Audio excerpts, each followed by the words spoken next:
Bravo team, we need help. We're pinned down. The voice cracked through the squad radio, drowning in a sudden, violent burst of static and heavy machine gun fire. Sergeant Marcus Hale stopped instantly. His fist shot up into the air.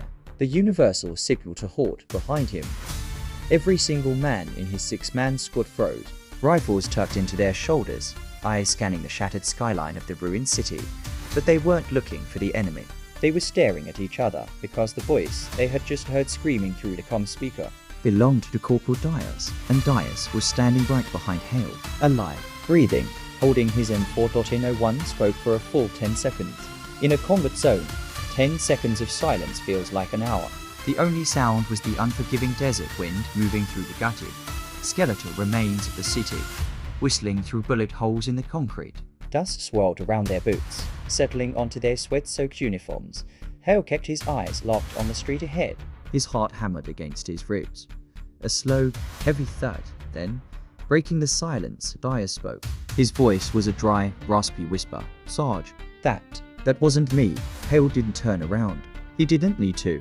He had led these men for 2 years. He had bled with them. He knew how they walked, how they breathed, and he knew their voices. And that voice on the radio, it wasn't just an imitation. It was exact. The same slight Hispanic accent. The same pitch of panic.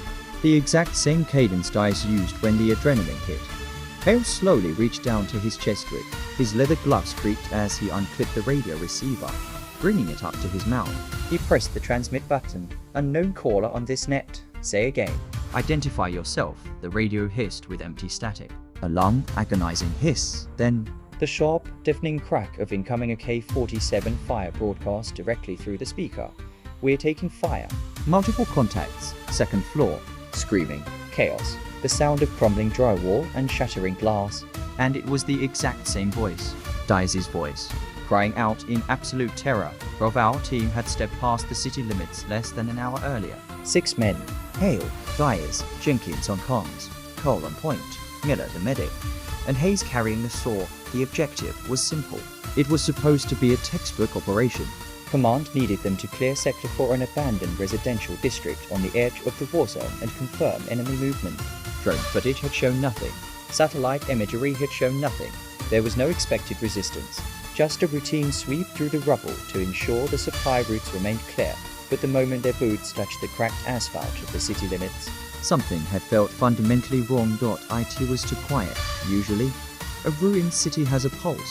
You hear stray dots, the shifting of debris, the distant echo of artillery, the wind knocking loose metal around. Here, nothing. It was a dead zone.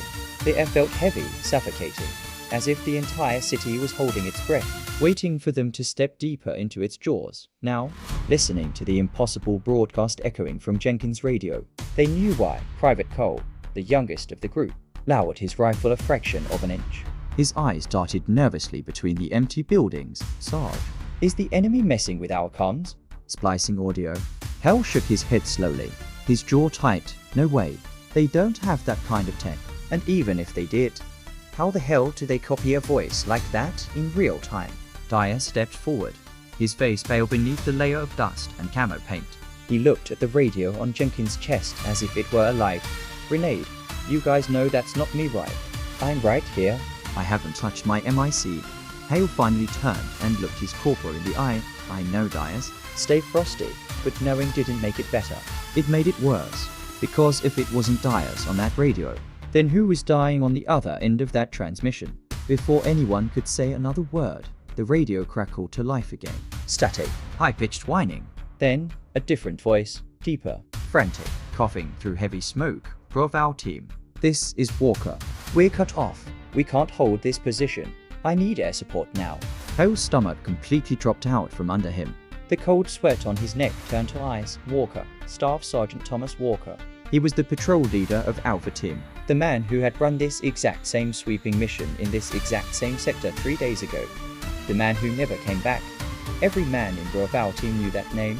Every man in the squad had been sitting in the mess hall when the report came over the wire. Alpha Team had vanished into Sector 4 without a trace. No distress signal. No bodies recovered.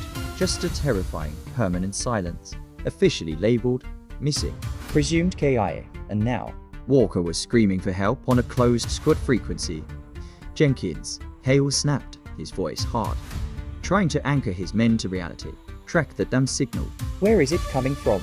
Jenkins scrambled, his hands shaking slightly as he pulled a specialized directional signal scanner from his pack.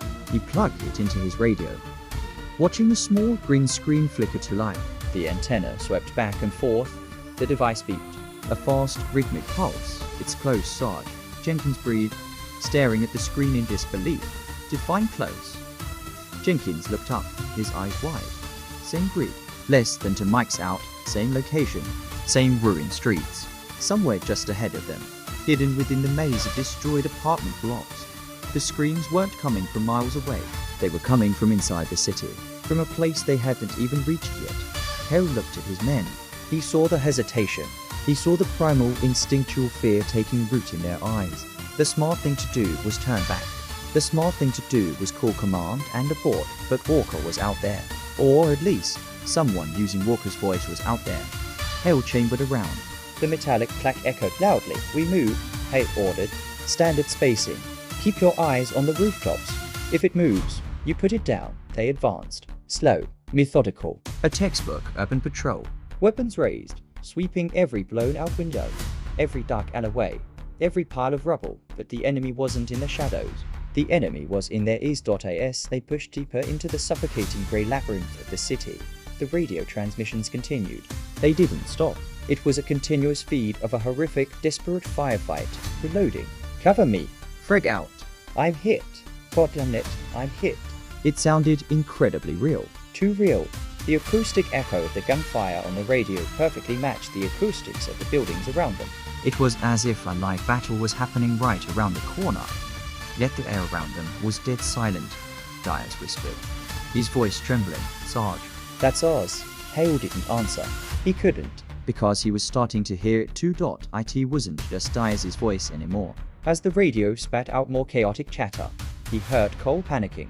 He heard Miller, the medic, screaming for bandages. He heard Hayes yelling about his sword jamming. He was listening to his own men die. Wait, Cole said suddenly, throwing his hand up.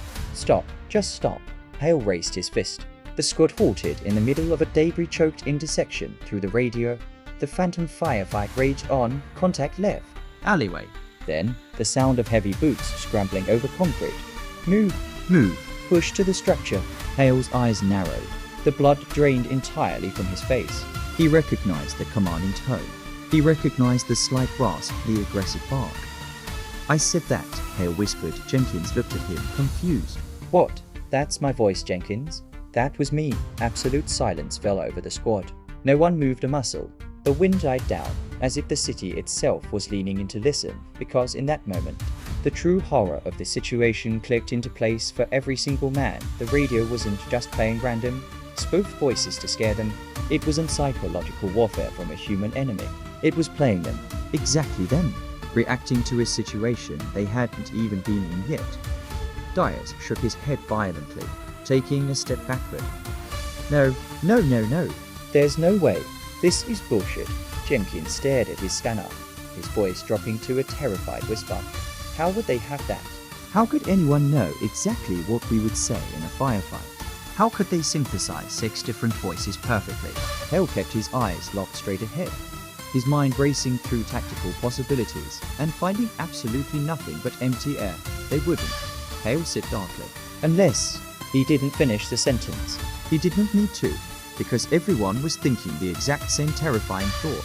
You can't record something that hasn't happened yet. Which meant, somehow, some way, it had happened. Those voices, those screams, that death. It had to come from somewhere. Signals peaking, Jenkins said, his voice cracking. He pointed a trembling finger down the street. Its strongest right there. At the end of the road stood a massive, heavily damaged concrete structure. It looked like an old municipal building or a bank. Half of the roof had collapsed inward. The heavy blast doors were blown off their hinges. The windows were jagged, black moors staring out into the street. It was dark inside. Pitch black. And it was silent, except for the radio. Because now, standing just 50 yards away from the entrance, they didn't even need Jenkins' earpiece to hear it. The sounds of the firefight were echoing out from the dark. open doorway of the building itself. It was booming from the shadows, gunfire, Screaming, their own voices begging for their lives. Hale looked at the dark doorway. Every instinct he had as a soldier, as a survivalist, screamed at him to turn around and run, but he was a sergeant, and the source of the anomaly was inside. Stack up, Hale ordered. His voice was steady, but his hands felt numb. The men hesitated. For the first time in 2 years, Bravo team hesitated, but training took over. Slowly, mechanically, they moved into a stack formation outside the blasted doorway, rifles raised. Lasers clicked on, cutting through the floating dust. Breathing slow, Controlled, Hale took the point position. He kicked a piece of rubble out of the way and pushed into the darkness. Inside, the air was stagnant. it smelled of old blood, cordite, and pulverized concrete. Flashlight being sliced through the gloom, illuminating overturned desks, collapsed support pillars, and heavy shadows, and the sound of their own dying voices was deafening, echoing of the cracked concrete walls from deeper inside the structure. "Check your corners," Hale whispered, moving carefully down the long, debris-filled hallway, step by step, clearing room by room.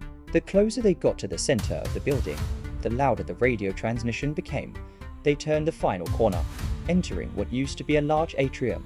Hale's flashlight beam swept across the floor and stopped. Hale stopped cold. His boots felt like they were cemented to the floor. Behind him, the rest of the squad piled into the room, their flashlights joining his. There were bodies on the floor. 6 of them, lying in a defensive circle behind overturned concrete pillars. They were wearing American uniforms. OCP camouflage.